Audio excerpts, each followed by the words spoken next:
Yeah, we got another video. This video, we're gonna be talking about the conference finals, how they're going so far, and both OKC. Wait, why is this game two? Why am I seeing game two right now? My bad for that.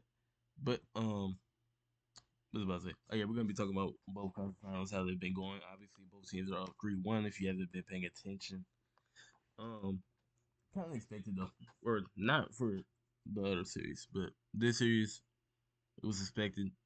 Before the series, I had OKC in five. It looks like that's gonna happen. I don't see OKC losing at home tonight. Um, I think they make their first conference finals appearance since they had KD, Harden, and Russ. And this is the well, I don't know. Hey, this is the only team out of the 361 teams that's gonna make the finals or even make the conference finals. So that's kind of expected. We're the best team all regular season. They were fully healthy, or they weren't fully healthy. I forgot Shet missed like majority of the start of the season, so did Isaiah Hardenstein. But the past couple months have been very healthy. Healthy. They have that continuity. They have that defense, and it's kind of the opposite of what like the Celtics had going on, right? Because obviously the Celtics had their threes. Once they stopped making their threes, they really had nothing going for them. Cleveland, they had a lot of stuff going on. I feel like Cleveland could actually bounce back next season, even though I don't want them to run back the same team because I just don't like how the team's constructed. But that's for another video. OKC's up 3-1. I kind of expected this just because like the Timberwolves have so many weaknesses, so many glaring weaknesses. That's just like how could did I say OKC? I meant Minnesota. Um, they have so many glaring weaknesses. One of them is named Mike. One of them is named Mike. One of them is named Rudy. And one of them was named the Kill, but the Kill Alexander Walker because Matt Walker has actually been playing great this series. I'm sure it's because he's playing the cousin because they keep saying it 50 times a game. But what was I about to say? Um, oh yeah, Minnesota just has too many players that like can't play in certain situations, and the players that are supposed to make up for that aren't doing it. DiVincenzo did play great last game, but Nas Reed hasn't had. It seemed like a single good game this series. Um, game three he did play decent, but like, bro, the whole game was a blow in general. Like, I don't know. I haven't liked the way Nas Reed has played at all. At all this series. He played better against Golden State.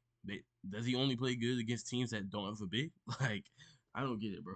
Obviously, he played good against the Lakers. I'm not even gonna speak on that, but yeah, I don't know what Nas Reed's doing. Before this game, DiVincenzo wasn't. He actually no, he's been playing decent this series. I don't know though. Like, I don't think you can go on. They might just have to change the starting lineup. Honestly, they might have to bring Mike Conley, Rudy Gobert off the bench or something because they're not providing anything. Rudy's providing defense, obviously, but like offensively, wait, no, okay. Let me rephrase everything I'm saying because I don't want to make it seem like Mike Conley's nothing on offense. Obviously, he's a playmaker of that team, and he can hit some shots. It's not like it's a Ben Simmons or Russell Westbrook situation where they can't shoot, so he's getting played off the court. No, that's not the situation. Mike Conley is a small 6 foot guard. He's one of the shortest players in the NBA right now. So Mike Conley just seems out of place when he's on the court.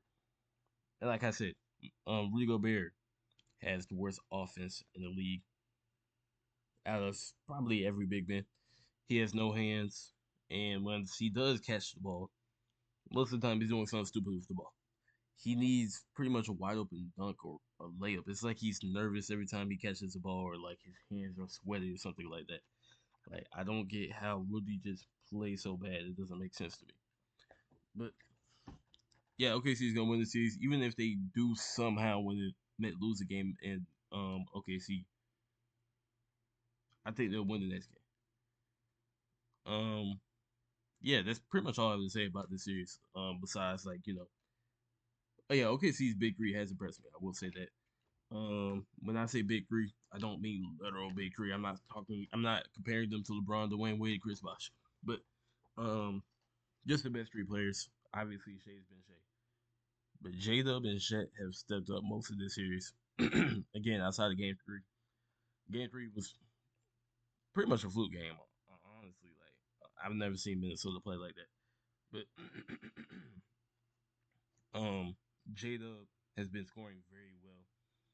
Great defense, obviously. There's a reason he made all defensive second team. Shet would have been an all defensive team if he reached the 65 game mark, getting a lot of blocks, scoring the ball well. He could shoot a little better, but he's still scoring the ball well enough for what they need. And now they're up 3-1, one game away from the finals. Now going to the more entertaining series, Pacers Knicks. Um, I I thought the Knicks would tie it 2-2 game four. I didn't expect them to lose both games at home. Like the Knicks put themselves in this predicament, but it just seems like the Pacers are a better team. I thought this series was gonna be 6, 7 games, but I could 100% see the Indiana just winning this game and they advance to the finals. Um, I really have nothing to say about the Knicks. Like the Knicks are just getting beat. Like it's not like anyone of the Knicks is playing bad enough for me to be like it's their fault. Like no. Um, Josh Hart has been getting played off the court, but it's Josh Hart. It's like I can't really put those type of expectations on Josh Hart. The Knicks just don't have a bench. If they had a bench, they would stand more of a chance. They wouldn't be down 3-1, probably be 2-2. But game three may have been a fluke, just like the Minnesota game three. Just because like you got these role players coming in who don't do this. And then you had to have Cat drop 20 in the fourth quarter just for y'all to have a chance to win. Because keep in mind, they only won by like 3 points in game three. Um, Jalen Brunson's been doing his thing, even though it's been kind of inefficient here and there. Mikhail and OG is Mikhail and OG. You know, they're going to have a couple good games, but they're not consistent enough to rely on either of them. Maybe they need a consistent third option. I don't know, bro. Starting Mitch Robinson and Cat, kind of questionable, considering that the Pacers play fast. Uh, but again, Josh Hart has been getting played off the court. So I'm not sure what the Knicks can do. Maybe y'all start Deuce. I think y'all start Deuce, put OG at the four. And then y'all have Josh Hart and Mitch Robinson coming off the bench. But at the same time, you might be getting out rebounded that scenario because you got your two best rebounders coming off the bench.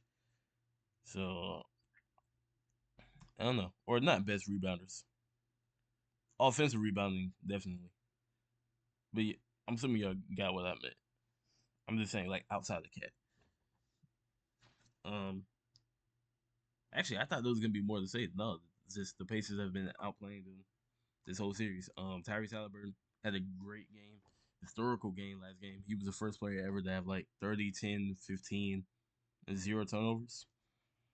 I didn't expect him to have that type of game because this whole that was the best game his whole playoff career probably. Because I don't think he's ever had like a 40, 15 point game. Wait, no, 40 point, 15 assist type game in the playoffs or something like that. So that's probably his best playoff game ever. Yeah, it's just like Pacers are beating the crap out of them. Pacers and Thunder will be playing in the finals. And even though I had that for my prediction, I still didn't predict it to go this way. But in that hypothetical finals matchup, or not even hypothetical, the inevitable finals matchup, OKC is gonna win that series. Just because OKC actually has a depth to match up with the Pacers, and as I just seen last game with OKC, they will stop playing Isaiah Hartenstein if they have to, which I'm assuming they will do, so they can match with Indiana speed, and from there they win the series in probably 6 games. Just because Indiana is gonna make it tough, they're gonna win at least two. They're probably gonna win. No, they're definitely gonna win at least one home game. So we'll see what happens. Let me know what y'all think down in the comments. I'm gonna end the video right there.